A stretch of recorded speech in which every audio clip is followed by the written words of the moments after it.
periodic feedback that I was hearing. It sounds like a little bit of white noise, but right it now? doesn't. When I was checking it out before, but it's much lower now, and it wasn't constant, and I don't know if we can do much better than that. It's a new place, you know. Yeah, I think it has to do like the sound of the AC. Probably. It's creating because I can see the feedback on this tech Uh-huh. on the avionics here. Yeah, it's pretty. And it's pretty constantly. I mean, we could go back to my old joint and see if they'll let us, for an hour or two, see if we can record. They don't even have working light bulbs in that place. Yeah, but the acoustics, that's all that mattered. The accoutrement. It's very good. And some pretty nice doormen. Good doorman. The doormen were really nice. And that one valet was a pretty solid guy. Yeah. He was very nice. He always fist bumped us. Yeah, that guy. Well, he had a name, but he never gave it to us. No. We weren't on that kind of basis. He didn't need to be. The relationship was fist bump. What it was. Yeah. My friend, my man, or whatever you call him. Yeah. The other guy, on the other hand, with the glasses. That guy was trouble. Not Tubbs. Yeah, well, Tubbs was just getting yelled at for everything. That guy with poor glasses bastard would take your keys and then lose them and then yell at Tubbs. And I don't think Tubbs spoke English. No. All he did was valet cars and move my seat back all the way back like he was Shaq. Yeah. Except he did it for his gut, not for his legs. And then he'd blast the AC to full max. Yeah, well, he needed it. Yeah. But it was only like a 30-second car ride. I've lived in valet, like an apartment that had valet for like the last 15 months now, and I've used it maybe 3 times. And the last time I used valet, it came back, there was a giant sweat stain on my center console. I was like, that's it. Never fucking again. Center console? Yeah. It's not, it's like plastic. From like his arm? Yeah, well, like. Or was it, you think it was side gut? No, it was definitely arm. Like you drive like with the left and then you put the right here. Yeah, I do that too, but I'm not seeping fluids at an exorbitant rate. It was disgusting. I was like, that's it. That's tough. Now I got to take the next 4 hours to clean my car, and it was not worth valeting over that, so I'll never do it again. I valeted a lot at that apartment. Here, too. Well, not so much here. Not so much here. It's They're very resistant to the valet. I'm curious as to why that is. Here? Yeah, you pay for it. I pay for it. It's free. We pay for it. I mean, this is, we share bank accounts. It's because it's a circus act down there. Every time I drive down, I can't even get my car up to an area where it is reasonably I'm clearly here for valet. Yeah. I don't want to just leave it there and trust that those McGillicuddies are going to do anything about it. I mean, they seem nice enough. They valeted it one time. All right. I think they're kind of stinky. Like that Seinfeld episode where he gets his car back and there was some BO in the car and he just couldn't get it out. Something BO. He had to dump the car off and encourage thievery. It was so bad. It was bad. But I don't think these guys. Well, one guy did. No, one guy's kind of stinky. And like I said, they sweated up my center console. I'm like, what am I supposed to do with this? I can't even sit in this car anymore. If you sweated up my console, that was here. Yeah, that was here. Oh, I thought that was no. This was like 3 weeks ago. Oh. He sweated up my center console. What do you think he did to the seat, like with his butt sweat? You know what I mean? They don't even have any fats here. No, but like it's it's a heat wave. It's 110 degrees or bada bing, bada boom. Stinky, probably. It was probably him. Stinky? BO, the guy with BO down there. Oh yeah. That's probably why he stinks, because he just sweats profusely. Right. It's hot as crap down there. They're running around. They're understaffed. Maybe get somebody. I don't think they're understaffed. They got 4 of them sitting there at any given time. Yeah. I think they're just underperforming. Yeah. Well, now the elevator, elements. The elevator to the parking garage is broken, and we're all too fucking lazy to walk the stairs. So everybody's valeting. So it's just like now they're understaffed. The demand for valets raised up. They got a surge operations. Is what they call it. Get a load of me. I'm living in some fucking yuppie valet. I'm complaining about the elevators being broken shit. Have you been getting your steps in? Oh, of course. Or do you valet? I valet my steps in. Yeah. Here, wear this watch when you go park somebody's car. Bring it back unsweaty. Yeah. All right, jabronis, we're back. Welcome back to the Libretti Podcast Diary Show. I'm your stupid, stinking host, Libretti. Special guest here. The creature's back. It's been a little bit. It has been. We were just talking about that. I think February episode. Whenever the Wet Cat was here. When Philip came to visit, we were talking Waffle House, IHOP, and those kinds of things. And what have yous. Yeah. So it's good to be back. I'm glad it's been too long. It has been too long. We should probably just do this every week, honestly. I'm surprised, but I guess that's kind of a message that you're sending to me, like, hey, I have you at my disposal, and you can be a guest anytime you want, but I'll talk to you in 4 months. Here's the thing with this whole thing. I don't necessarily like having to schlep all my stuff here. Yeah. Well, I mean, for the And longest somebody's time. only been to my house twice in the past 6 months. Okay, well, that's fair. So That is fair. And one was because the wet cat was here. One was, and the other one was because I gave you my mattress. Yeah. But yeah, we can maybe do an alternating thing. No, I'll start coming your way. Listen, to be fair, like I live in the bar, brewery, restaurant type scene, Well, that's the so we thing, come too. here to hang out and get rejected by women, or just sit in the corner and watch them as they walk by and not get rejected at all. Like that's why you come over here. Yeah. So we could pretend to ask women out, but not actually do it. I'd rather get like internally mentally rejected by women I don't approach that are my age and demographic than in my neighborhood where they're all old ladies and they reject me. Yeah. Although the HOA block captain on our block, You think she's digging it? I think she wants me. Yeah. Well, there's only one way to find out. Her husband's been dead for 6 years, so Well, you can guess her age. She's ready to move on. She also, how do I put this nicely? She's very tan. Like English leather tan. Oh, okay. But she's pretty fit. I bet she's down to do stuff. All she does is bitch to me about how her nephew's girlfriend's dog is making her dog wild and undisciplined. Yeah. And then you say, you're making me wild and undisciplined, or some stupid thing Something like that. I was like, transition. I can handle wild and undisciplined, my man. Yeah. I'm a lady. My man. This took a turn. Yeah. Not that there's anything wrong with that. No, it's just not for us, I guess. I guess. We're talking about, apparently you have a bone to pick with me for the junction. It's not a bone to pick. It was a comment that I left on YouTube, which this has happened like 4 times now. I've been like shadow banned. I don't know. I think it's gold that I post every week, and you couldn't find my comment for a long time. Wait. So then I said, like, all right, fuck it. I'll just call in to the hotline, and like you can. Here's what I think's going on. I think YouTube and Google are in cahoots. Yep. And if anybody remembers Yep. your little doo-doo with Google. I'm living in the gray right now. Right, you know what I right. mean? I'm not quite out of the woods, but I'm also not public enemy number 1. They're keeping a close eye. I'm on probation, basically. And some of these comments get through. Other comments, they tighten it up. There are guys and gals out there who steal hundreds of thousands, millions of dollars. I was going for $80 to $100 a month. That's all I wanted. Yeah. I just want to put, Just a couple extra clicks at the public library. That's it, Google man. was like, we got to make an example of somebody. Yeah, you're right. We're going to let all these other guys slide, but this guy that was going 4 miles an hour over the speed limit, let's send him to jail for Just life. Send a message. Yeah, baby, we and gotta they're make an not letting example you of forget somebody. about it. And Yeah. The bullpen GM is. Yeah, all I wanted was a couple of public subs and a couple of cans of cheese a month. That's it. That's all I wanted. I wasn't trying to get rich. I was just trying to, Survive. stay afloat. Yeah, stay afloat until you got the call. That's right. From the FAA. And now look at you. And now look at me. Now you're getting shadow banned. Anyway, so we kind of went off on a tangent there. I had a comment that got shadow banned, so I said, all right, well then I'll just call in on the hotline. Figured it'd be We'll talk easier. about it. And then so it's not a bone to pick It's not a per bone se. to pick, but it was about a previous episode topic. Yeah. We'll get into that in the junction. But we got to talk about the Yankees, right? I've been bitching about them for weeks solo, and you're the guy who actually knows more about baseball than me. Yeah. Usually my takes are I just steal yours and, tell everyone that's how I feel.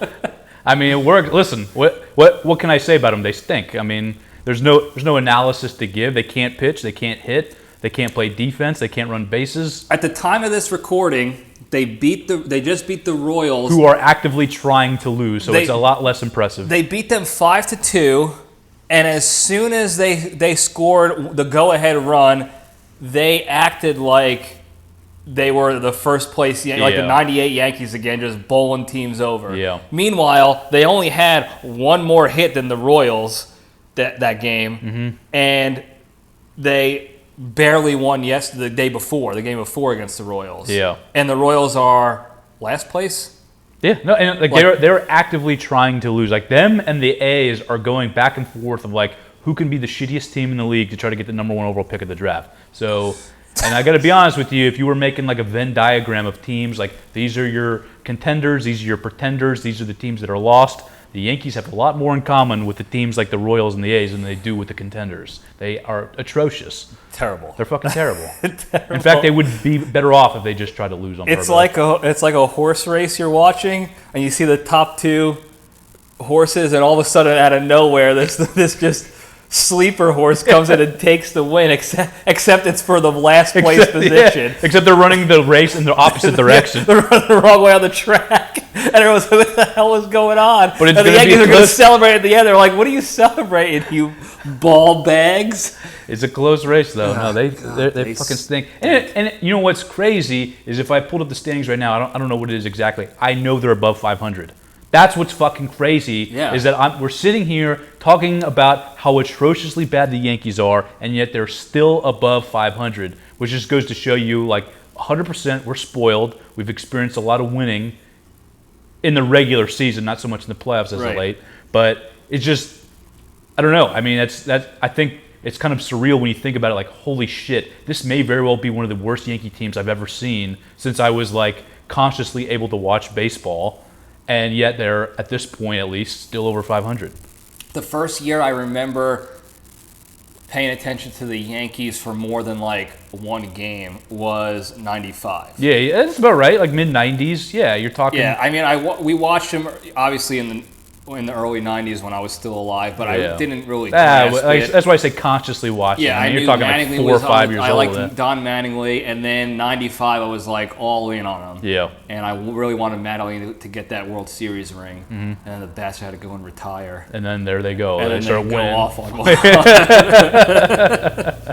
He's gone. Let's fucking win now. Yeah, poor guy. He was batting 600 for the team, for a struggling team, and all of a sudden they're like, yeah, but that's over. It's just crazy to me that, and as we talked about many times, the worst part is you don't know how they're ever going to fix it. I mean, they're not anytime soon. One of the, I don't know what their exit strategy is. I really don't know how they're going to get better.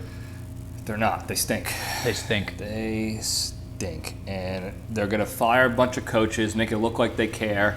Yeah, maybe. They're going to sign Clayton Kershaw in a free agent deal, making it sound like, oh, we got Kershaw, and Kershaw's 45 years old. With chronic back injuries. Yeah. And then when he gets hurt, they're going to say, well, this is not the team we intended. We didn't know he was going to get hurt. Right. You're the we only didn't know the know. 42-year-old pitcher. Who's always injured. Even when he's in his prime, wasn't going to get hurt. Just like Carlos Rodon. Carlos Rodon, they signed him with injury. Frankie Montas, when they traded for him, he was injury prone. He had shoulder stuff. It was a question mark. Well, we didn't know he was going to get hurt. Really? Severino has been hurt for the last 5 years. Giancarlo Stanton spends 60% of his time on the injured list. Yeah. He's going for the Cal Ripken record on the DL. Once again, he's running the race, but in the opposite. He's killing it, but he's running the wrong way. His exit velocity is it's still primo. And the fact that pitchers still pitch strikes to him is mind-boggling. I don't understand how somebody in the left field stands who's like 4 or 5 rows back would even think about putting their hands up on a line drive that he hits. Dude, he just hit that 137 miles an hour. They're killing guys out there. Imagine he was in the home run derby this year, and he just hitting line drives, just plinking kids off in the outfield. It'd be like the opening scene of Saving Private Ryan, just him just sniping people. Kids are getting up and they're just going right back down. There's somebody behind the center field net, like in the scene where the guy's under like the little metal thing, it was Tom Hanks. And the music gets all slow, and he's just like, "Where am I?" He's like on shell shock, and he's looking around, and kids are like picking up their hats. Their arms. You see like a trainer like medic, and they're dodging balls. Like, why do they have those kids out there? He hasn't hit a single home run the entire round. He's just hitting 200-mile-an-hour bullets all over the field. Oh my God. He's like Pete Alonso, except he only cares about exit velocity and he doesn't care where the ball goes. After his round, they just take him away for manslaughter. What a specimen, man. And he swings all arms. I don't know how he does Imagine if he used his legs. He'd hit the ball to the fucking moon. I'm trying to think how far out of Yankee Stadium he would hit the ball if he used his whole body. I know, it is wild. He swings like he's on roller skates. Like he does not use lower half at all. No, if you could cover the screen and just look at the bottom half, it looks like when the cartoon characters are trying to get ready to run, they're just like... And then you just look at this top half, and it's just like... I don't know how it stays still. Yeah, it's like they're moving separately from each other. It's like he's two kids sitting on top of each other's shoulders in a giant trench coat. A giant Yankees uniform. Oh, man. Good for him, man. Yeah. So I was going to talk about this. I have a bone to pick with the Bone Crusher of all people. Mm-hmm. I was originally going to talk about the Oppenheimer Barbie theater release that came up. I mean, we still can this weekend. Well, I'm going to talk about it, but that was going to be the junction topic. Okay. And I was racking my brain trying to figure out how I was going to ramble on for an hour about those two movies. Mm-hmm. The reason why I even put that question out there of like who was going to go see who was going to win in the poll, the LPDS poll, was because the Bone Crusher hit me up and he's like, "Hey, these two big blockbuster movies are coming out. You should put this poll out to see who votes for what." And I was like, "Yeah, I didn't really think about that. I don't know exactly what I talk about, but it's a hot button topic for the entertainment industry, I guess." It's been big in the social media of like that Oppenheimer versus Barbie.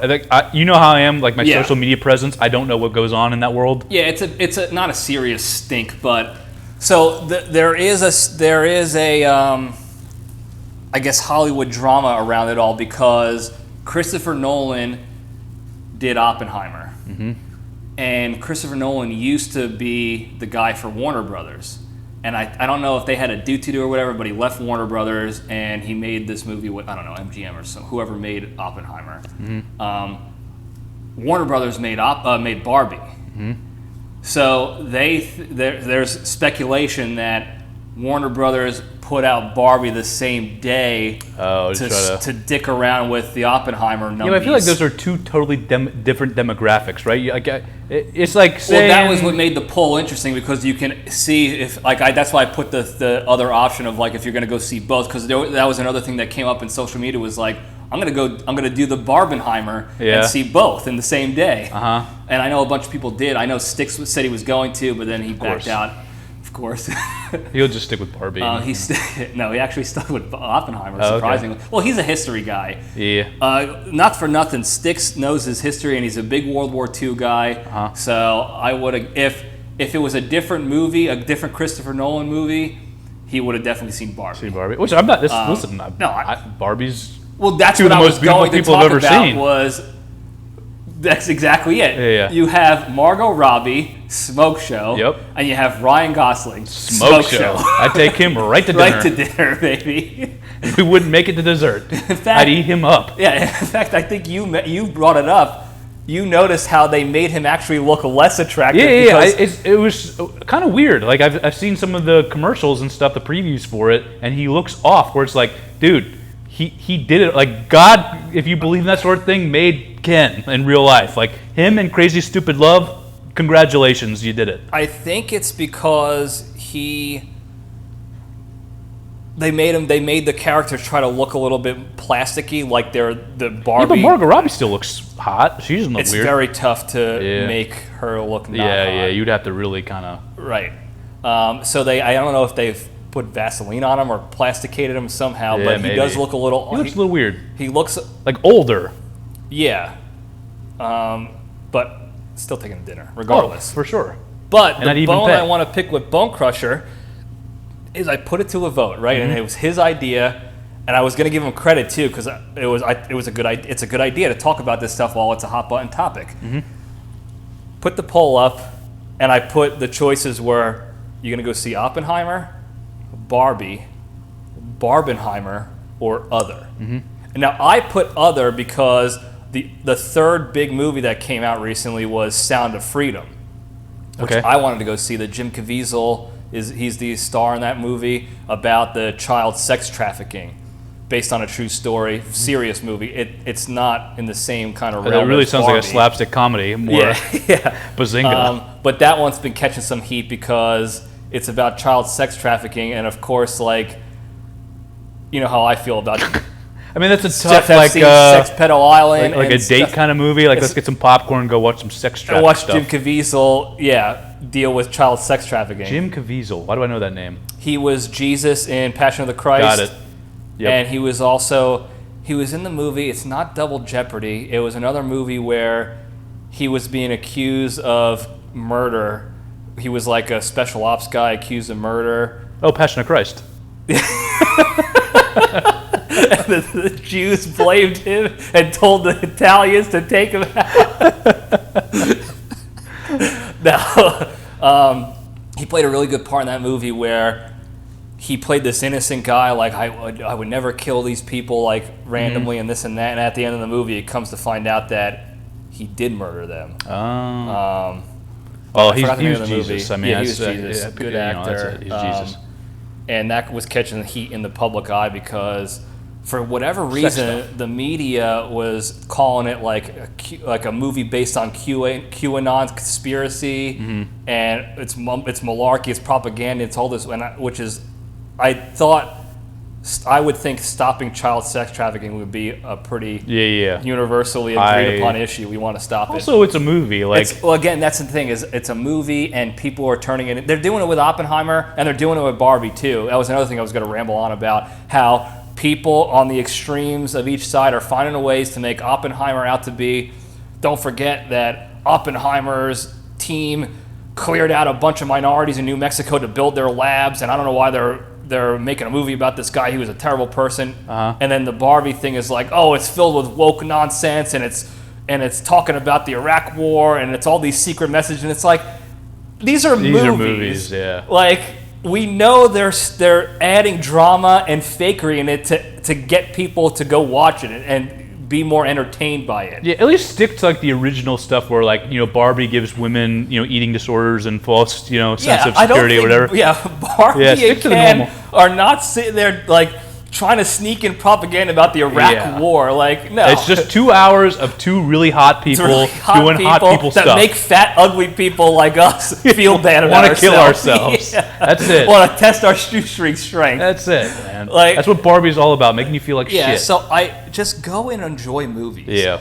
Every Hollywood movie in the past 20 years sneaks in some secret message. Who gives a shit? Who gives a shit? Just watch the movie. If you like two hot people in pink Corvettes driving around Malibu, cool. If you like nuking stuff, nuking entire cities, cool. Do it up. Yeah. So, anyway, back to the poll. Yeah. So I put other for the reason Sound of Freedom because I wanted to see that one before the other two. Bone Crusher chooses other, and then he puts Crazy Stupid Love. So the whole reason for his putting this idea in my head was just to troll the LPDS with a movie that came out decades ago, just because Ryan Gosling is in both movies. Right. And I don't understand why. If I want playing the long game, he's got some sort of agenda. I don't know what it is. I don't know. But I'll figure it out. He's usually better than that. There's got to be the long game. Yeah. Because otherwise, if I wanted a cheap troll that didn't get any laughs, I would just go to my buddy Bradley for some garbage joke on why Muhammad was the most overrated celebrity in the past. And I guess he wins anyway because I'm still talking about him. But the Bone Crusher definitely pulled a fast one on me. Yeah, and to be fair, Crazy Stupid Love is an amazing flick. It's a top-tier movie. We're talking about hot Gosling. I mean, that is premier Ryan Gosling. Jeez. I mean, because you have Remember the Titans when he's still kind of skinny and nerdy. Yeah, kind of geeky. And then you have this movie where he looks kind of weird. I'm sure he still looks good, but he looks kind of weird. Yeah. But right in the middle, you got Drive, which is badass Ryan Gosling. And then you got Crazy Stupid Love. Crazy Stupid Love, where he's just slaying, hanging out. Yeah, just slaying women. All of them. Yeah. 9. Something like that. Or maybe Steve Carell got 9. So I wanted to give him shit for. In fact, I even messaged him after because as soon as I put the vote out, he votes. I was like, dude, you're the one who told me to put this out. To put this poll out. Yeah, and he just gave me like that shit-eating grin, like, "Ha, got you."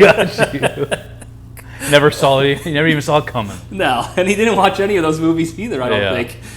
He watched no other. Also includes not watching movies at all this weekend. Right, but the winner, I'm actually surprised. Maybe I'm not though. Oppenheimer got 43% of the vote in the LPDS community. Mm-hmm. Barbie got 24%. That's surprising. It was pretty. When I voted, I think Barbie was in the lead. I must have got in there early. The people who voted for each, it was pretty typical. There wasn't really many people who voted something wildly ridiculous for them on purpose as a troll, except for Bud. Mm-hmm. Everyone pretty much voted according. We had 19% for both for Barbenheimer, mm-hmm. and then 14% for other, and one of those was a troll. It was a troll. The other couple actually messaged me and said that they wanted to go see Sound of Freedom as well. Those were kind of the big three. Asteroid City is still out. That's an awesome movie. I love it. Was it a pretty good movie? I liked it a lot. Now a lot of people. Asteroid City is the Wes Anderson. Wes Anderson, right? Yeah. With Schwartzman. With everybody. I mean, it's typical. Yeah, it's a typical. Yeah. Tom Hanks is in it. Yup. Edward Norton's in it. Ooh, Ed Norton. Scarlett Johansson's in it. Jeez. Yeah. I mean, it's like you have like these A-list celebrities who make a 4-minute cameo, and you're like, how did they get somebody to agree to like this little screen time? But for whatever reason, Wes Anderson always gets to do it. He always pulls it in. He always pulls in, yeah. William Dafoe will show up like at a random time. Always. He always shows up.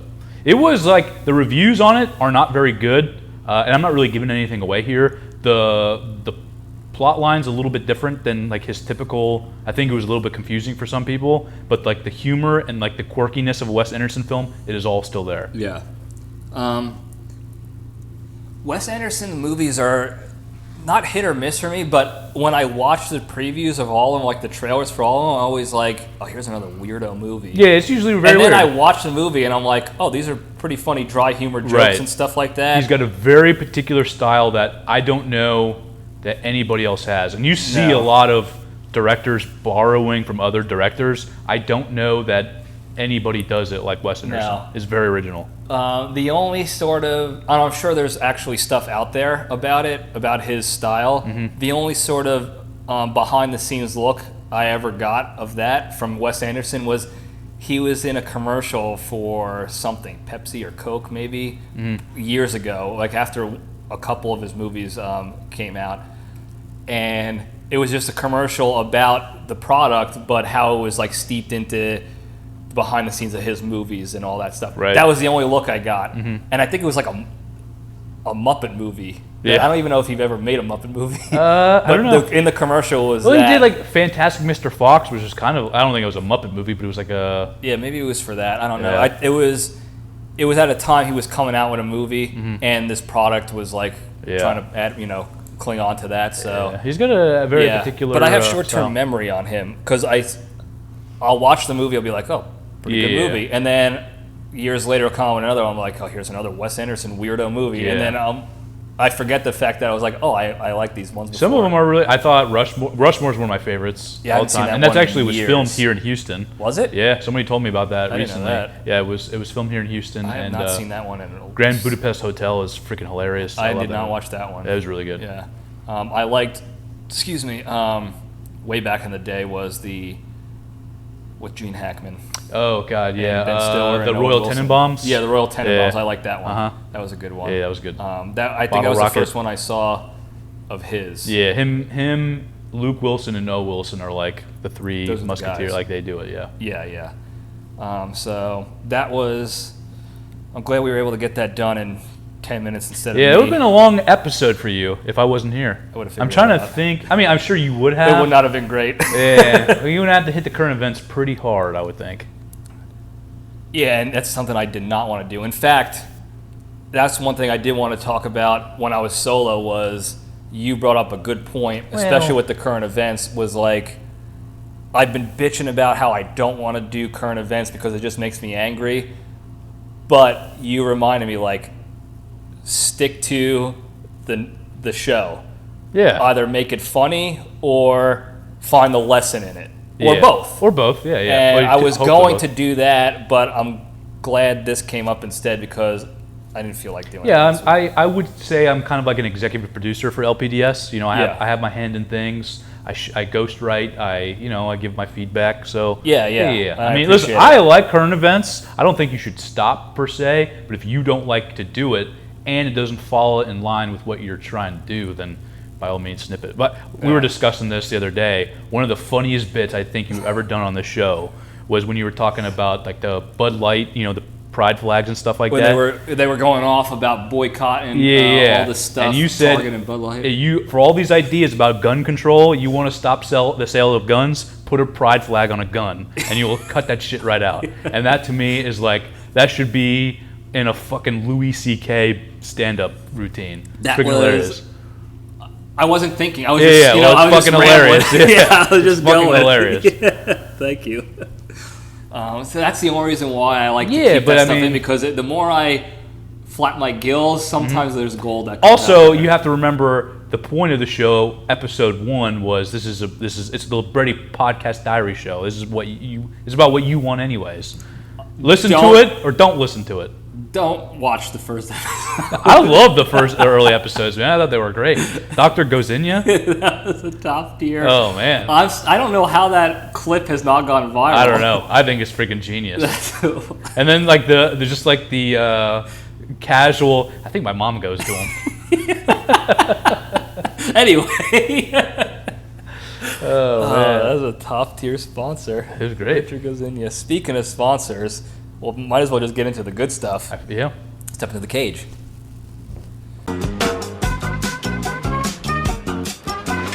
Okay, let's run. All right. Today's Into the Cage segment is proudly sponsored by Star Insurance. If you're a baseball team supposedly steeped in tradition where you don't allow facial hair, you don't allow names on the back of your jerseys, and you don't allow long hair, but you can really use some of that extra money to give your front office bonuses and then use the rest to buy one of the most disappointing players in the league who will play probably 12 games before getting hurt, then Star Insurance is for you. While Star Insurance offers only the most basic trash-level insurance, what they will provide that nobody else does is a very low-ball sponsorship offer so you can defile your uniform with flair and disappoint millions of fans as you keep everything right in front of you from the last place position. So to get Star Insurance today, visit www.sellout.com and use the promo code ShallowHal for 29% off your first premium. We control our own destiny. Yankees suck. Everything about them sucks. Don't get me riled up again. I mean, Yeah, otherwise we're going to talk this is about why I another don't like 2 hours. current events, It's because fucking they ridiculous, suck. man. Yeah, that patch is giving the Yankees $25 million A year. and I understand $25 million sounds like a lot of money. The Yankees make, I would guess, $750 million a year. If they sold the team, they'd probably be worth $8 or $9 billion. Yeah. And this is a team, like you said, that prides itself on tradition. We don't have names on the back of our jerseys. We don't allow people to have flair. We don't allow people to have facial hair, things like that. You sold out for $25 million. Yeah. That's not nearly high enough. No, Not nearly fucking high enough. $25 million doesn't even cover Josh Donaldson's dumbass fucking contract to stink No. up the joint. No, I don't know. What is he getting? I think it's 27? like a $27 million, something like that. So I looked up more information on the deal. It's $25 million through 2031, It's not enough money. which comes out to be like, I don't know, 100 something million, 189 million, something like Yeah, that. but that's all well and good. But if you But give me so- $189 million now, it's a lot more valuable than $25 a year. So I saw they posted it on social media, right? And the vast majority of comments, 99.9% of the comments were your sellouts. Yeah. All the standard stuff that you should be saying. There was one guy out there who was like, they can use this money to get a top contract kind of player. They have the money to do that already. Now I wanted Why am I talking like this? I wanted to throw away number 2 of the big 3 and go after this guy. Yeah, you can't do that though. But I took a step back and I actually had a conversation with him via the comments. And I just started asking him questions. I was like, that is true, and it equals this, but that money, like that amount of money, will pay for a Josh Donaldson type. Right. And we all know how Josh Donaldson's been doing the past 2 years. Right. And you can say it for Stanton too. And you can say it for everybody else who has 20 million plus. Literally anybody who's not I said Aaron it Judge wouldn't or even Cole. pay for Aaron Judge's. It would pay for half of 1 year of Aaron Judge's contract. I said, not to mention, the likelihood is that they're not going to do it for that. No, they're not going to do it. They're going to pocket it or do something behind the scenes, or they'll throw it to a guy like Kershaw, who is not going to perform for them. There is 0.0% chance that they did this contract and said, we're going to use this money to invest in players. Right. They have the money. They make more money than anybody. Yeah. They've profited so much. I saw the numbers there too, what they were profiting and stuff over the past several years. They already have the money. Right. They because everybody, and again, being spoiled Yankee fans, this like elephant in the room. Yes, they still have a $280 million payroll, so they do spend money, albeit fucking horribly. Right. If you give me $280 million, I could give you a lot better product than this. But the point is that their payroll compared to their income is the lowest ratio of anybody in the league. Right. Like, yes, they have a $280 million payroll, and this team over here only has a $100 million payroll, but they only make $200 to $300 million a year, whereas the Yankees make $750 million a year. Yes. So it's the lowest ratio of their income. If they spend it relative to their income, they'd have a $400 million payroll, and they might win a fucking game. Yeah. Probably not, though, because they'd buy 10 Josh Donaldsons. Right. Not to mention that if you're going to sell out for more money. Like, if they said, we're getting some fucking Pepsi we're getting $100 million a year for this sponsorship. Yeah. It's like, all right, you can do some, then there's zero excuse. Right. You can now you can afford Star the luxury Insurance? tax and stuff. I don't even know who Star Insurance is. They provide. Yeah, get yourself like an basic OnlyFans trash model on insurance. your sleeve or something. Have some fucking class. Have some class. Jesus. Star Insurance. The guy did catch himself when we were having a conversation. He's like, well, they do pay. They have 3 or 4 MVP contracts out there, and then he responds before I can respond. He's like, mind you, one of them is like Stanton, one of them is Judge who's hurt, and one of them is Donaldson. So because they all technically won an MVP. Like, he was talking guys who have won an MVP in the past, who have been stinking it up the place. Right. Bottom line is, we had a conversation. He started following the show. So I hope he becomes a listener. Shout out to that guy. He's a good guy. We had a good conversation. He was a mature person. He was a fan. We had a disagreeing opinion, and we handled it like adults. And at the end of the day, we both agree the Yankees stink. Yep, and that's really all that matters. That's really all that matters. We can come together as one. We find the commonality and the good in things. We could finally become friends with Mets and Red Sox fans because we can all agree the Yankees do in fact suck. Right. Well, yeah. We're all friends now. Yep, that's it. So, Cage fact. I'm still heated. Me too. That's why we're going to talk about the great one. And calm me right down. Get things back in a positive light. So, I mentioned how Nic Cage was going to be in that video game, Dead by Daylight. I've never heard of it before. Nope. I will be playing it now if it's on Xbox. If it's on PC, I might be getting those floppy disks to install because I want to hear Nic Cage. Now, this is more of an update. I don't know if the game is out yet, but the voiceovers are out. I'm pretty sure the game is out. It was coming out this month, so somebody compiled the clip of all of Nic Cage's dialogue from the game. It's 9 minutes long, which for a video game is pretty long for a cameo character, not the star character of a game, you know? And it's 9 minutes of wild Nic Cage quotes. I think we previewed a minute of it. Yeah. And he was talking about spelunking. He was talking about going to hell and back. And he didn't even know the microphone was on. He was just talking like we're going to build a character around this guy. So for all those of you in YouTube land, if the clip is on YouTube, I saw it in an article. If it's on YouTube, I'll pop it up here in the top right of the screen.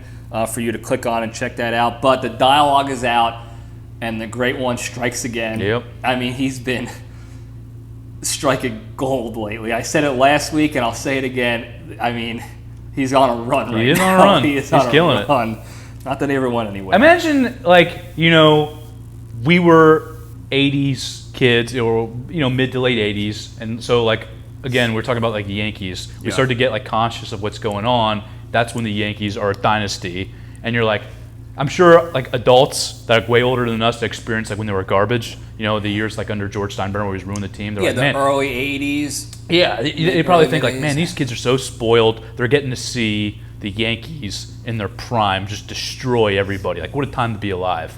Well, there was a time where Nic Cage was kind of under it. He was doing some projects maybe that weren't up to his level. Again, he crushed it, but the project itself was probably trash. And there's nothing he could do about it. Right. And that's the kind of stuff we have to experience. But somewhere out there right now, there's maybe a 10 or 12-year-old kid, guy, boy, girl, whatever, who's seeing Nic Cage just rattle off, bam, bam, bam, bam. And we're just sitting here God damn, what a time to be alive. You're just seeing the great one in his fucking prime. You know what I mean? Some people, second prime, almost like a renaissance. 100%. Those guys who didn't get to watch Michael Jordan, that's tough, man. You're going to have to watch that, the clip. Highlights. And you're watching fucking Nic Cage just kill it. Yeah, he is on it. Yeah. And we discussed this in previous Cage Facts, but I always like to reiterate his mindset when it comes to taking on movie roles. Now, in the 60 Minutes interview that he did that we discussed, he did talk about how he was taking on more roles than usual per year because of the tax issues with his accountant, stealing money and stuff, and him having to pay the taxes and stuff like that. And he's like, he has his own quota per year of what his limit is to be able to put out good product, and he was surging, if you will, because he had a couple bucks he had to pay off, some debt, some snafus. So he did talk about that, but the other reason he's in, because he's been doing this his entire career, if you look at it, because every once in a while, earlier on, he would have a stinker movie come out, but he would be in it. He considers the role of actor it's a job. It's a job, right? So most people, you go into work, and most of us go into work and you're like, this job sucks. But I'm going to do the best I can. I'm going to take the work, and I'm going to pay the bills or whatever. So he tries to see it as that because it keeps him humble. He says he tries to keep him so he doesn't think he's above everybody. Right. He's just, I'm going to work right now. Here's the next role in the role, and on the list of tasks I got to do. The next TPS report I got to bang out, and he goes and he works his ass off to crush it. And then he moves on to the next one. And then he doesn't whatever the movie does. All you can do is control your own performance. Right. And some would say he doesn't control his performances because he's Nic Cage. But I would, as a biased viewer, I would say the opposite. I say he's very much in control of his chaos. Well, and here's another point that should not be forgotten. People keep hiring this guy. Yeah. Obviously, it's for a reason. Even if it's a B-list kind of crummy movie, a project that's not going to do well, I'm sure they can get some asshole for a lot cheaper than Nic Cage. But they're saying, I want this guy. Look, the guy brings numbies. Yeah. He brings numbies. And if you're going to make a shitty B-level movie, you might as well squeeze it for what it's worth. It's not going to be a hit. It's going to be made for streaming or made for TV immediately. Yeah. It's you're going to get more numbers with Nic Cage in it than you are with me. Right. It might be a lot cheaper, but nobody's going to watch that. Nobody's going to want to watch that. I'll tell you what, though. They're going to watch Nic Cage go dress up like a grizzly bear and beat the shit out of women on an island. That's for damn sure. Why aren't we watching that right now? Yeah. What are we doing? So that's the Cage fact. So we're moving on over to the Junction. Spin the logo up real quick. Real quick. I know our old baseball coaches will skip anyway. He'll watch this months from now. Good news. We just found out when the alumni game is going to be not. Yeah, I was going to say, no, we didn't. By the time he's watching it, the alumni game is going on right now, probably. Supposedly. And he probably found out a week ago. Yeah. He gave me shit a while ago because I would say, let's spin the Junction logo, and I would go, and he'd be like, there's no cutscene, because like in the Cage Fact, I cut to the scene and you can hear it, but he's like, there's no cutscene, and I was like, that's because the logo's spinning up. It's on YouTube. There's no sound effect or anything, and he was trying to give me shit for it. Well, he's like, he's like, we should fix that. I was like, yeah, all right, I'll get right on. Well, when the Stiegel Podcast Diary Show comes out, you can do what you want. But this is the Libretti Podcast Diary Show, and we're gonna all day baby. Long, baby. Go. Yeah. I'm gonna start doing it. So we had an episode. I put out an episode several weeks ago, maybe 2-3 weeks ago. It's called Back to the Future, right? So 160 something. So go check that out on YouTube or iTunes or wherever you tune in. And the question of the Junction was, if you had free access to a time machine and you can go anywhere in time, where would you go and what would you do? Right. And most people said they would go back in the past. Most of the time it was to place bets or make money or invest and do something different with their lives. I said I would go into the future to see how my life turned out, and then go back to the present day, and if either my life did not course or adjust. Either live or be more purposefully do something different so that I did not end up like that. Yeah. Your comment, which I didn't see. Yeah, I was shadow banned. Yeah, I'll just give you my perspective. Sure. As soon as you said that, I said, well, this motherfucker has never seen an episode of That's So Raven. Because That's So Raven is a documentary about a young woman who had the gift of foresight. She could see the future. And almost always, for whatever reason, it was always bad stuff. It was always shenanigans. It would be like a vision of her friend going, oh my God, I can't believe this just happened. So she would spend the next 22 minutes, not including commercials, trying to avoid that from happening, right? She would go back into the present. She never time traveled, it was just a vision. Sure. So she'd be in the present, and she would try to take steps to avoid whatever chaos from ensuing. And whatever action she took would invariably cause the chaos to take place. And that's when her friend would go, oh my God, I can't believe this happened. So my point was, if you went into the future and you saw yourself and you saw something that you didn't like, and then you came back to the present and you said, I'm going to fix this, you would take whatever, you saw the future. That's what's going to happen. So whatever action you took would lead to whatever bad cause.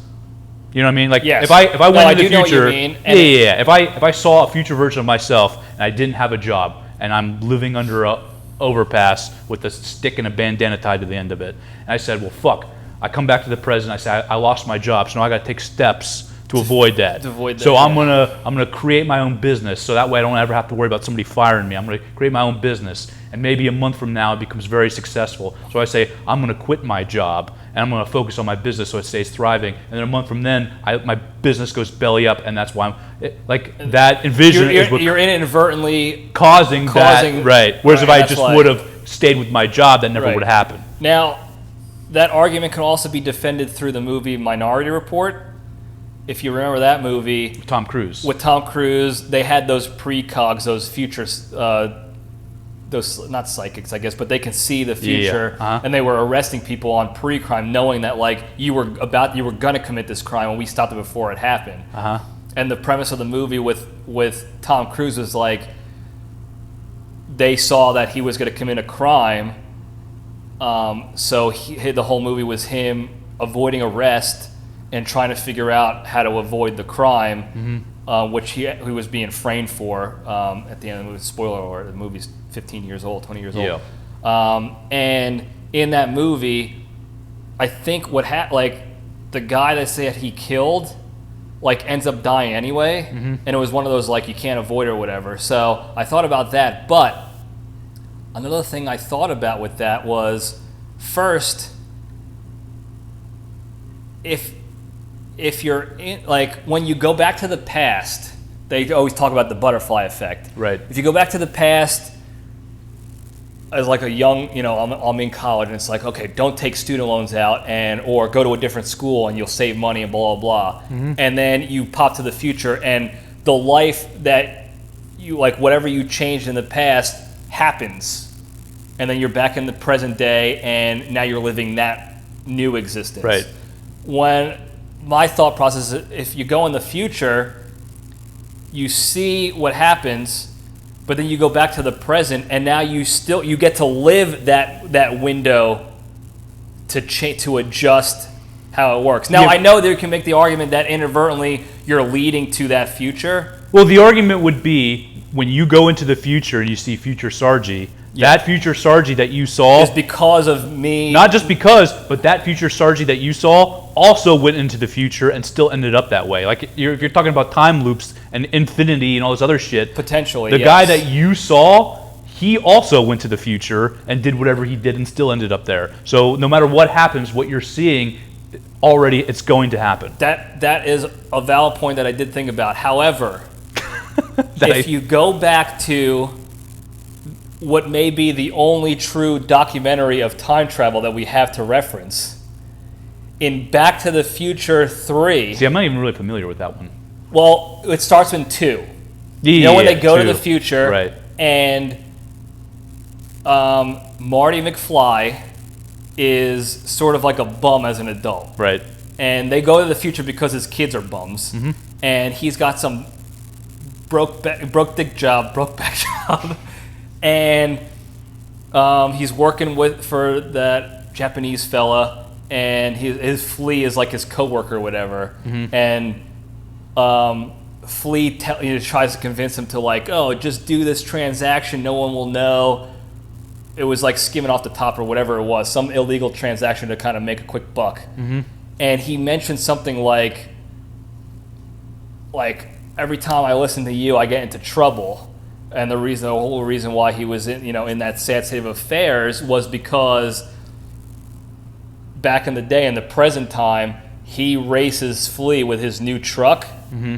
And gets into a car accident with a guy crossing the road. Like a car, they were racing because Flea convinced them to race their trucks, and a vehicle crossed in front of them, and because Marty's vehicle was closer to that car, Marty's truck hits him and he gets into an accident, he gets hurt, gets in trouble, and that set the stage for his shitty life. Right.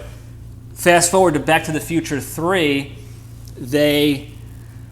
I'm pretty sure it was 3. Yeah, at the end, the train, whatever, all that stuff happens, and he's in his truck with Jennifer. Yes. And they're at the light, and Flea comes up with his truck, and he's like, oh, McFly. If it isn't McFly, whatever, let's race. And they start revving the engine, and Jennifer's like, don't do it, Marty. I have a bad feeling about this. And he's like, don't worry, I got it. Mm-hmm. Like, because Flea called him chicken. He's like, nobody calls me chicken. And he's revving too, and they're going back and forth, and the light turns green. Flea takes off, and Marty puts it in reverse. Now, all he really had to do was just not go anywhere. But for the dramatic effect, he puts it in reverse, and he spins out, and then they look behind the truck, and they see what Flea's doing, and all of a sudden, this car comes out, and the Flea's truck, they have to veer around, and he's like, holy shit, did you see that? He goes, if I raced, we would have hit that guy. Like, Jennifer's like, you would have hit that guy. And he's like, I know. Mm-hmm. And that was like the assumption, like, I just changed the future because I didn't get that injury. I didn't get in trouble. I didn't become a bum. I didn't have to go work this broke dick job and all this stuff. And like I said, that's the only documented history we have of time travel. That's the only one. Well, I mean, that evidence is difficult to dispute, but like I said, to my point, you would think that's pretty airtight, if you ask me. I mean, listen, the DeLorean, it's just difficult to argue, but the Marty that we see in the future also would have taken those steps. So, like, that's where it starts to collapse on itself. If you think of time as like an infinite loop, then all the stuff that we saw in the future, those people also would have done the time travel themselves. I don't know, because it happened in Back to the Future 1, too, also, when Doc gets shot by the Libyans.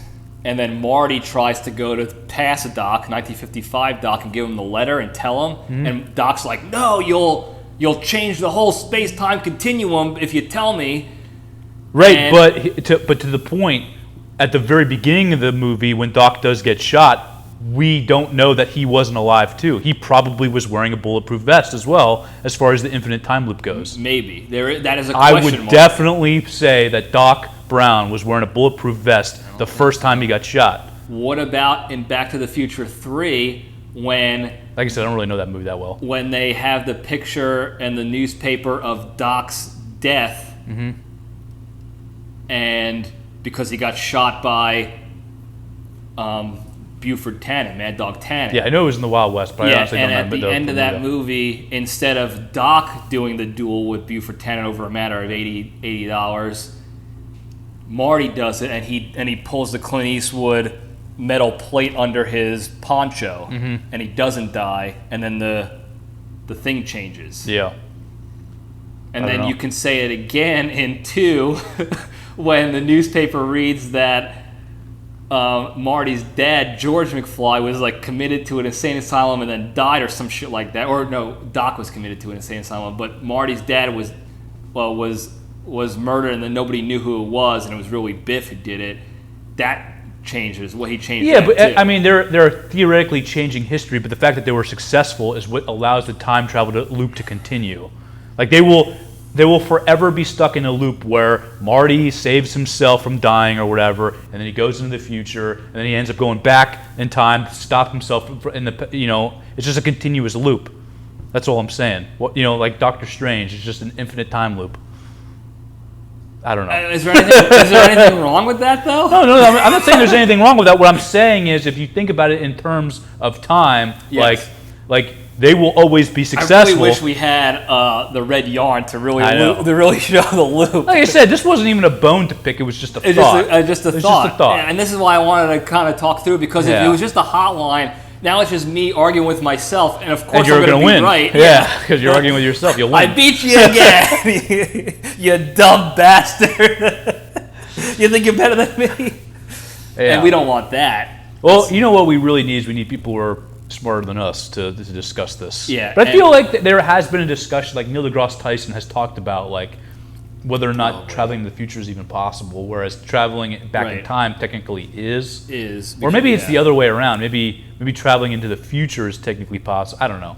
One of them is possible, one of them isn't. I don't know which Yeah, one's it would be nice to hear a smart person talk about it, but a smart person kind of like Neil deGrasse Tyson, who's very good at kind of putting dumbing it in it layman's down. terms. Yeah, right, yeah, yeah. exactly. I don't need you talking about some sort of crazy bullshit that I can't even. Like, there are smart guys out there like Jordan Peterson. I like to listen to him, and he's an incredibly I intelligent can't guy. stand his fucking voice. I gotta be honest with you. He does his little honky and His Canadian. voice is Yeah. fucking annoying, man. I'm sorry. But he'll get on podcasts like Theo Vaughn's comedy podcast and talk about human archetypes and stuff, and it's like, you gotta dumb it down for this audience, man. And Theo Vaughn's just like, Yeah, yeah, he was like, I knew a guy named Billy Conforto, and he was gay. He used to give me street steroids, and then he drove off an embankment and died. And then Jordan Peterson's like, what? I don't think we're on the same podcast.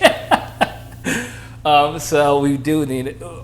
I would like to get Wet Cat's thoughts on this, because he's a smart guy. The whole Wet Cat family, very smart individuals. I mean, you can always put a poll out. I'll give you a bone crusher idea. Put a poll out. Say, is it possible to go into the future, then come back into the present and change your future? Change it. Or is that future just a time loop, and you're just gonna Is that future a result of you already going back having the in whole how you doing and trying to adjust? Yeah. I wish I had time, and I wish I had the video editing skills to be able to illustrate this out while we're talking about it on with loops and Yeah. DeLoreans and everything.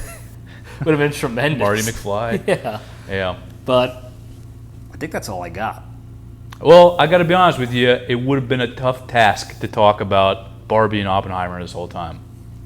Yeah. I mean, like I said, my plan going into it was to hit those topics we discussed, was like Sound of Freedom being an option. The Oppenheimer propaganda people that were getting all bitchy about it. Yeah. The Barbie propaganda people that were getting all bitchy about that. Who would you rather bone, Margot Robbie? I was absolutely going to talk about Yeah. that. Was like the toughest decision is which one would I would see first. Right. Because I want to see Oppenheimer because I like the history of it all. I want to see Hollywood's take on that, which I know is skewed. But I want to see two hots do hot people stuff. Do hot people stuff. I think I like to Christopher live Nolan. vicariously through hots. Yeah.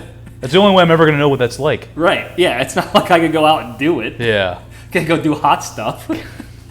I think Christopher Nolan, the real beef between these two is he wanted to direct Barbie and WB just wouldn't let it. You know, do like what he did with Batman, do like the dark, gritty version of Barbie. The dark Barbie. You know, like Ken's like, let's put a smile on that face kind of thing, you know. And he does forced stuff to Barbie. That would have been dark. Forced stuff? You know, like... There was no forced stuff in Dark Knight. Where if he's a bad guy, he's going to force Barbie to do stuff. Oh, okay. Because he's a bad guy. Joker can. But who would play that part then? I don't know if Gosling should be that guy. No, I think he's a sweetheart. He's a hard. Yeah, I don't know if he's ever played a bad guy. Drive, he was sort of like an anti-hero. Yeah, but he's an anti-hero nonetheless. Yeah. Where you do bad stuff, but to bad people, which makes it okay. Right. He was doing weird stuff in Lars and the Real Girl. Yeah, but there's nothing evil about that. He was just dating a doll. He was a drug addict in Half Nelson.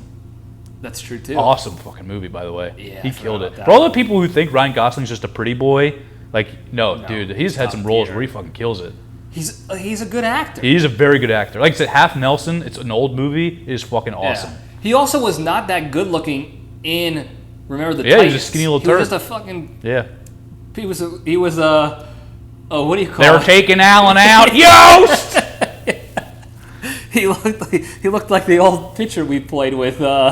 What's that stick figure's name? Andrew Lytle. Yeah. Sal figures himself.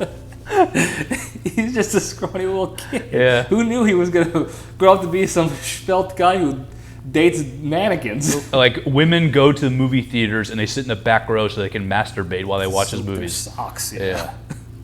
But yeah, that would have been tough. It probably would not have gone. I would have tried to do some sort of YouTube gymnastics with the title to kind of get a buzz going. I still have to do that with this one because. No, I think we covered a lot of things. I think this one's going to be interesting. Yeah. You know, I think I'm a little bit of a draw, maybe.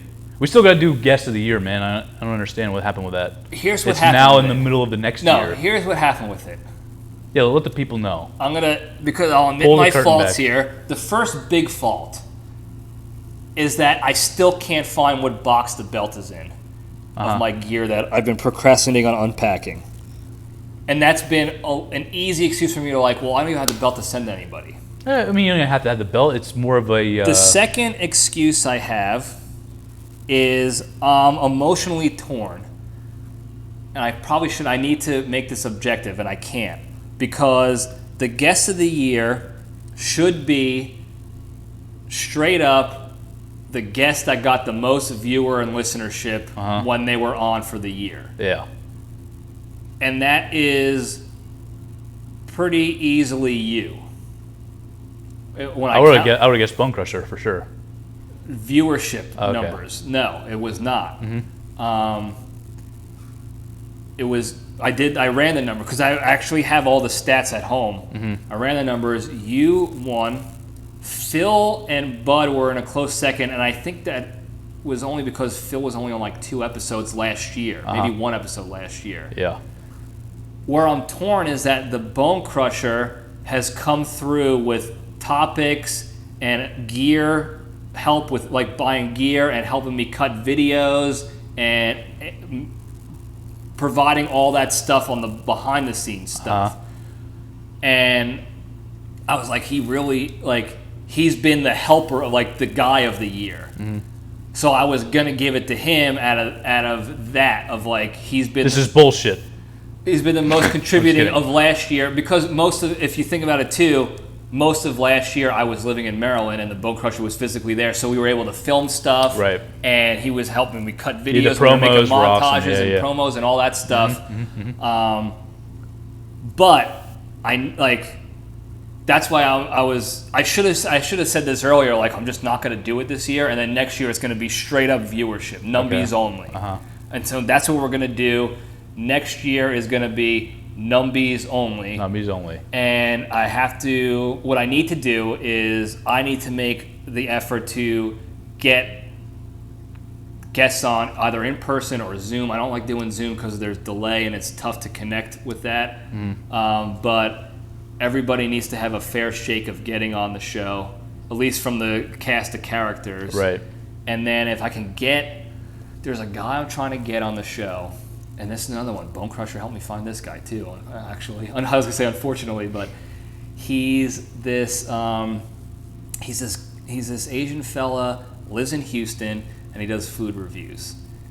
And his food reviews are just quality entertainment because of like his voice, his cadence, the words he uses, the stuff he reviews. He's just a character. And he's a lovable guy. Like, he's not one of those who's like, I'm a guy who knows food or whatever. He's just like a lovable guy that you would see. I'm trying to think of someone who we can compare him to. William Hung. No. No, actually, I don't like that guy. You don't like William Hung? I have skills. I have no skills. Yeah, he went too far. He jumped the shark with his shtick. I'm talking about a guy like in school is like, nobody can hate this guy. Oh, yeah. Sure. That's like a little Johnny Libretti the third. The fourth. Nah, the third too. Yeah, people can hate me. No, I'm talking about a guy you just look at, you're like, this guy was a great character. Yeah. That's what he is. He's always super positive. He's uppity. He's a good guy. A lot of his food reviews are right down the street from me where I live, and I'm trying to get him on.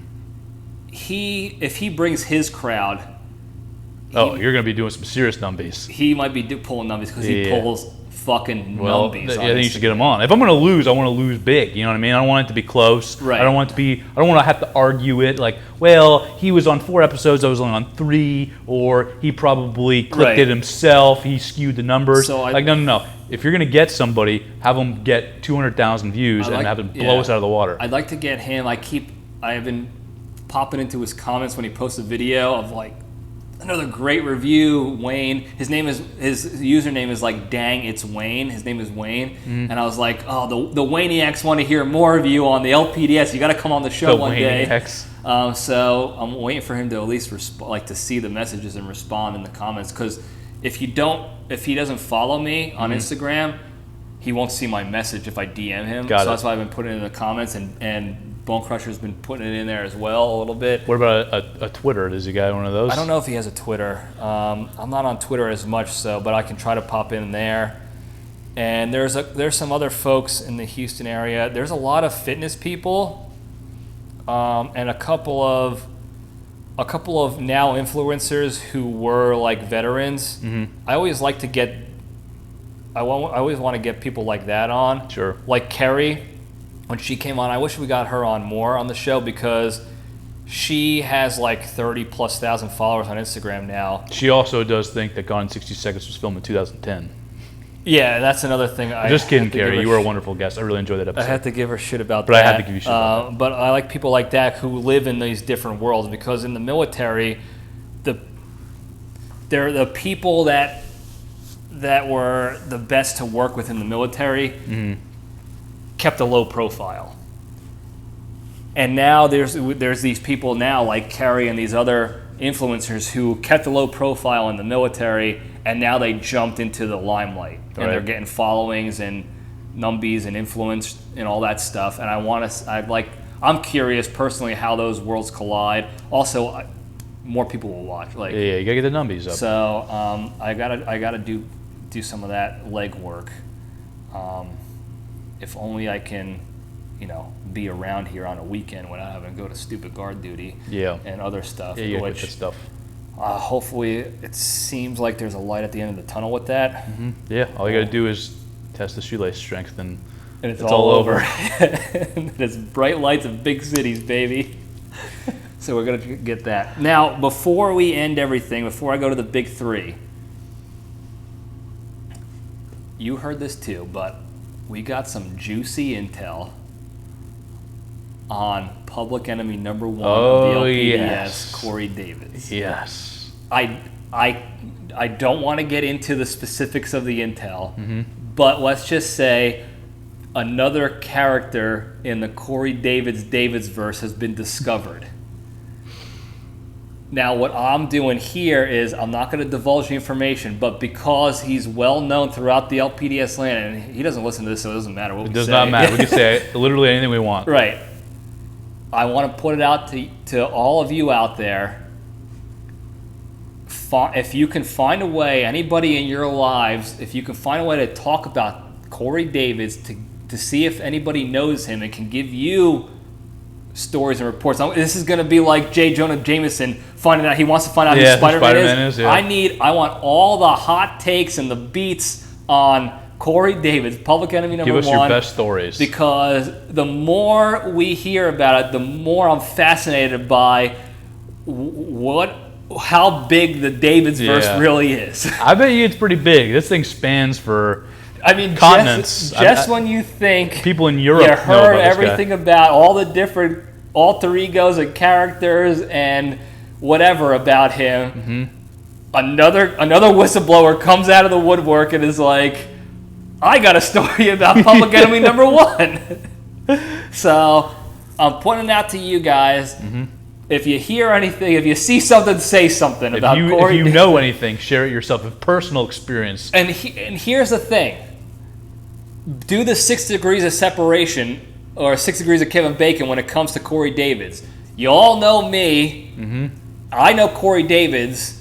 Other people out in the world know of him in some way, shape, or form. You know somebody who knows somebody. I promise you, you know somebody who knows Corey Davids because that's how we're getting our intel. That's right. We're not asking for it. We're just living our lives, and the next thing you know, somebody's got some juicy intel on the Cape Crusader himself. A vigilante. He really is. And I still to this day don't know the motivation. Like he's like the Joker. He just like he can't he can't be bought, he can't be reasoned with. Right. And usually you hear about these people, these characters on Dateline where it's like he's living all these lives because he's hiding something evil. Right. He's hiding murders, rapes, abductions, separate families, whatever. He's just doing it to do. He's just like, hey, it's just a ladder. What life can I live in this city? Right. Like, and I'm gonna see what I could do. And it says 2 things to me. One, it's the creative mind. Like, again, it never ceases to amaze me what he can conjure up about his existence. And 2, if you can dream it, you can do it. Because let me tell you something. And all these different, you can do it. Right. If you can dream it, you can tell somebody you did it. In all these different worlds, he's been successful. Like, according to those people in that version of Earth, he was a pilot. He was a trapeze artist. He was a bodybuilder. All these things. And I need to use that. That motivated me to manifest my own destiny, if you will. So I'm taking a page out of my own enemy's book and trying to make this happen. We're going to take spearhead leadership. I might be a media conglomerate after this. I don't know what. The sky's the limit now. That being said, after hearing the most recent story. The sky is the limit. The sky is the limit. You can be anything you want to be. Absolutely anything. Hold on, I can't wait to be an astronaut. If by some chance, Corey, you are listening to this, come on down to Houston, buddy. Let's talk. I can't wait to hang out again. I'm so excited. I can't wait to see you again. Hire a babysitter. I'll pay for it. Yeah. Just come down for a couple days. We'll rent you a nice Corvette to drive around the town. Don't worry. People in here in Houston will think you're a celebrity too. Trust me. Whatever you're going to tell people, your secret's safe with us. Just come down. I miss you, buddy. I really do. I hate you, but I love you. I cannot wait to hang out with you again. Truly. That is the one thing we'll always say is, I hate the guy. I love him. I love the guy. He is. If I found out he was in Houston, I would rip this microphone off me and I would run out the door to go hang out with him right now. Just stop. With the number 1 evildoer of the LPDS universe. Come on, Davids. Come on down, man. Which is even funnier too, because in this universe, he is the enemy. It is an infinite loop. We're talking about time travel and infinite loops. I know. It's wild. Unbelievable. Yeah. With that being said, all jokes aside, let's get to the big three real quick. For those of you who don't know, the big three is the three pillars to staying strong and being a better, happier, kinder, more genuine human being and spreading that goodness outwardly to the rest of the world. Number one, exercise every day. Whether it's getting your steps in, whether it's doing jumping jacks, getting a full workout, whether it's reading a book, doing a crossword puzzle, meditating, praying, do something to exercise yourself physically, mentally, or emotionally so you can improve your physical, mental, and emotional fitness so you can be a better person in that regard. Number two, probably the hardest one, don't be a shitty person, be a kind person.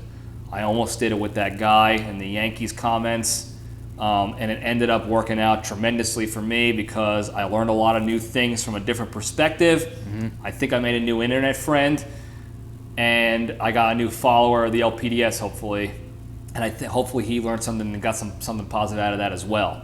But when the opportunity arises to be a shitty person, the easiest thing to do is just to be shitty or to post some bullshit propaganda or be negative. I'm asking you to take the step back, take the LPDS step back, and just omit yourself from the situation altogether. Detach from your emotions, omit yourself, and focus on more positive things. Go exercise. Go do something else. Go watch an old episode of the LPDS. Go do jail. Anything else. Number three, the most important one to me at least, to be genuinely thankful and grateful for all the good you have in your lives. This show, objectively speaking, by all accounts, if you're talking about podcast success, is wildly unpopular. I think it's viewership-wise. I disagree strongly. That's relatively speaking. I think it's But I get to shoot the shit with my best good pals almost whenever we want, whenever we're in town or whatever. I get to interact with people that I can't otherwise see physically every day, because they listen in and they provide feedback and they answer the questions. And we get to sit here and talk about ridiculous stuff. What else were we going to do today? Go mow my lawn for the 100th time this week because it grows like a fucking absolute, like a chemically induced weed. Like it's just, I can't stop with the landscaping and the house repairs. I'm swimming in it. But instead, I get to sit here and talk to you. So what I like to do to be grateful for stuff is I like to think about all the good things I have in my life, or at least one good thing a day, and think about what my life would be like without it, how shitty it would be, and that puts me in that sense of gratitude. And if you do that, if you put yourself in a sense of gratitude and you omit yourself from the shitty situations, and you be kind to people, and you exercise yourself in one way, shape, or form every day, I promise you, you're going to be a better, happier, kinder, more genuine human being. You're going to spread that goodness overall. Orty, you got anything? Thanks for having me. It's always fun. Shout out to Tony Saccone, man. You're the real one. Tony Sacco, top tier guy. He's always providing good feedback. He's the number one fan of The Creature. Yep. So hopefully he enjoys this episode as well. Guys, thank you again for listening and tuning in. Don't forget to like and subscribe. Hit the hotline. I got a couple people asking me how to hit the hotline. 202-670-1114. It's not a live call. It is a voicemail, so we won't be interacting live, but I will be listening to all of those and putting them on the show, so put them out there. 202-670-1114. Thank you guys again. I love you all. Stay strong.